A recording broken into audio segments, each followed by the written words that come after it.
Welcome. In this video, I'm going to go over how to estimate the area under a chi-square curve using a table. So we're told chi-squared equals 6 with 3 degrees of freedom.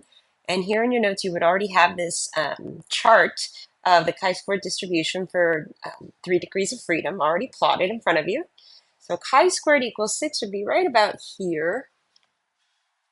So what we're interested in then is this area. So that's the value we're interested in.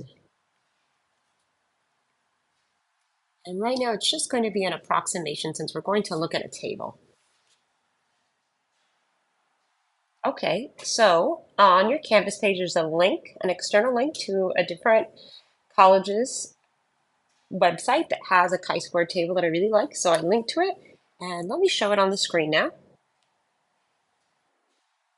So here's the chi-square table we're looking at, and I'm interested in 3 degrees of freedom. And I also would like to see it with the problem. So I'm just going to go ahead and copy a portion of this table, remembering that the shaded region is to the right of the chi-squared value. Okay, so you can see I pasted just a part of that chi-squared table that's linked on Canvas. I'll do my best to remember to put that link here on the YouTube video description. So let's go ahead and grab this highlighter, and I'm going to go ahead and highlight the row with 3 degrees of freedom represents. That would be this row here.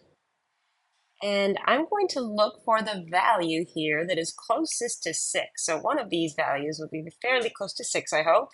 Not that one, that one. Let's see, here we go. This is pretty close to 6. So I'll highlight that column as well. Okay, so what are we looking at? Well, whereabouts is x equals, or excuse me, not x, chi-squared equals 6.25 approximately, so 6 1/4. It's pretty close, I would say. It's about there. So let's ask ourselves, is this area going to be larger or smaller? That is the area to the right of this red line here. Is it going to be larger or smaller than the area to the right of the blue line? It will be slightly larger. So not by much. So what this tells me, the area to the right of chi-squared equals 6.25 is 0.1. So that means what we have here in our pink shaded region has to be a little bit bigger. So I'm going to go with about 0.12. So a little bit bigger. In a later example, we're going to see how close we got using technology.